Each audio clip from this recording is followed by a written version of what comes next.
better vote for those Democratic incumbents. Cenk and Anna just admitted the truth.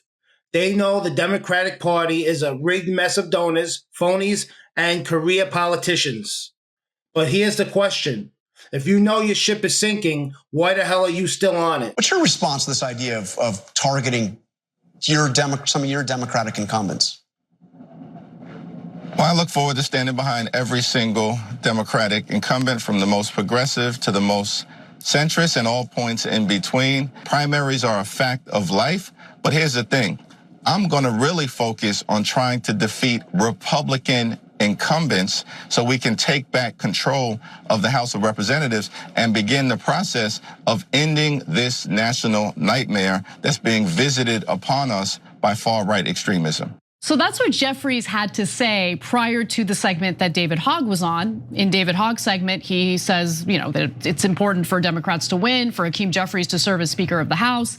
And so knowing what Hakeem Jeffries had said earlier, the host of the show basically asked David Hogg, doesn't look like House leadership is on your side on this. So let's take a look at that. You heard Hakeem Jeffries. He actually seemed a little irritated with you or with the effort. He's like, I think we should focus on beating Republicans, not on beating Democrats. I think it's going to be a hell of a lot harder for us to defeat Republicans with a 27% approval rating, where we cannot simply go out there and say, look, guys, we're not Donald Trump, vote for us. We need to show people how the way that Democrats fight for democracy is by using democracy to revive the American dream, to help combat the rising costs of healthcare, of housing, of elder care, of childcare, and education, and making sure that we remember that our young people in particular, they are losing faith in our democracy, and people of all ages, because they feel like the American dream does not exist for them anymore. No, that was perfect. That was perfect because he hit on the right issues, right? It wasn't culture war stuff, it was bread and butter issues. And I love the fact that he pointed out, look, we're not gonna beat Republicans when we have this insanely low approval rating from our own voters. And he's absolutely right about that.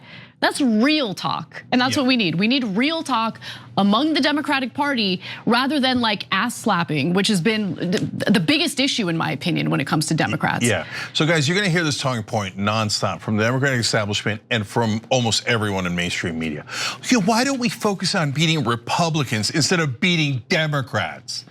But wait a minute, it's a primary, so you'd beat a Democrat with another Democrat.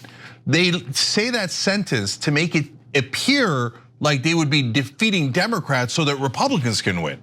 But it's so purposely misleading. And that's what Jonathan Karl did there. But you're gonna see that dozens of times, maybe hundreds of times going forward. Totally. Because they don't wanna change the Democratic Party at all.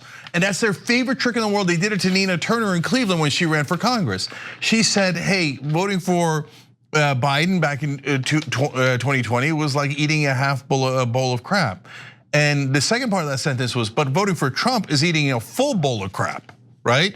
So she was saying you gotta vote for Biden, even though there's some parts of it that make you uncomfortable. Mainstream media, almost every single time, left the second half of the sentence out because they wanted to make it appear that Nina Turner in that comment was supporting Donald Trump, when the whole point of that comment was you cannot vote for Donald Trump, right? So they're gonna do it again. Anytime anybody challenges a Democratic incumbent, I guess you want Democrats to lose. Well, hey, idiot, why don't you actually stop lying to your audience and explain what a primary is when it's a Democrat versus another Democrat and you're trying to pick the best Democrat instead of your buddy who's a corrupt piece of crap who's ruined the Democratic Party, but you love that, right? If you're mainstream media. Well, those guys love money in politics, and that money in politics comes to us, and we get super rich off of that money in politics. So shh, and if you dare challenge the way the Democratic Party is run, you're against Democrats. So if you fall for that BS, you deserve the Democratic Party we have now,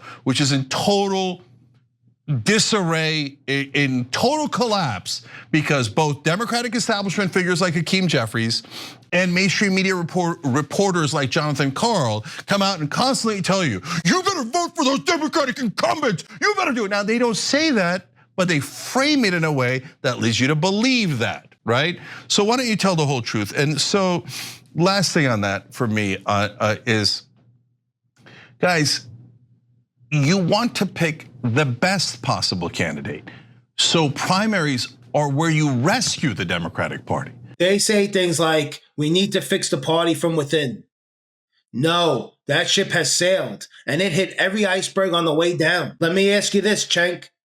If the DNC rigs primaries, if they silence populist voices, if they prop up corrupt incumbents based on race and gender alone, just to protect the donor class, why are you still playing for that team? The Democrat Party isn't broken. It's working exactly how it was designed, to funnel power to elites, to protect incumbents, to pretend to care while doing nothing. They're trying to make sure that you don't participate in the primaries so that when you get to the general election, they go, well, I know the Democrat might be a corporate stooge and like the worst piece of crap who can't even talk, but the boogeyman's on the other side. You gotta vote for the corporate guy. The boogeyman's on the other side. That happens in every election now. Yeah, so look, and to your question earlier, Anna, about, hey, what kind of candidates is David Hogg supporting? Honestly, I don't care. Here's why I don't care. Everyone in the Democratic Party should plant their flag.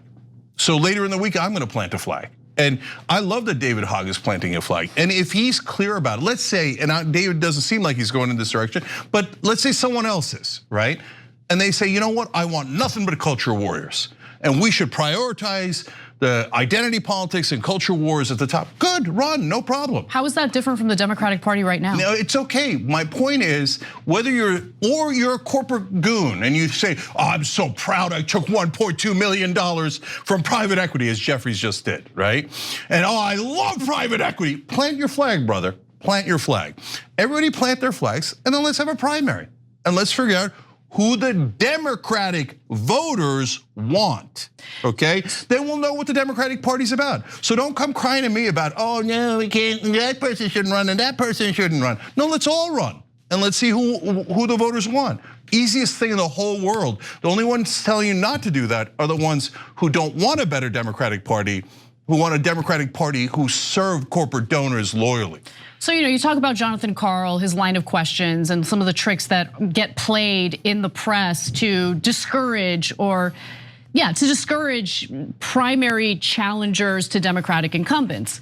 Well, there's another trick that gets played, and I've subtly pushed back on it in the past, but I'm gonna push back against it even more aggressively moving forward, and here's what I'm talking about. What David is trying to do is to not just help to re-energize the party, but to help rebrand the Democratic Party. My position is many of these so-called safe blue seats, and I can get in trouble. Many of them are seats that women and minorities finally had an opportunity to come and sit in, because there were no seats at the table for us. So before you start wiping clean the menu and the plates and the seats, be very careful. I don't care. I don't care if they're black. I don't care if they're women. I don't care if those seats were, filled with old white men for decades and decades. And then for the first time in decades and decades, a woman was able to win that seat. I don't care. Are they effective at their job or not? And if they're effective, they shouldn't be concerned about a primary challenger. If they're ineffective, they will be concerned. And if they're ineffective, they should be primaried regardless of their race or their gender. Anna, you don't fix a party by begging the wrecking crew to change. You build something better, something authentic, something that doesn't toss minorities and working class voters overboard for Goldman Sachs. Anyway, drop a comment. Why do you think they won't walk away from the Democrats? Smash that like button like it's the DNC donor spreadsheet and hit subscribe.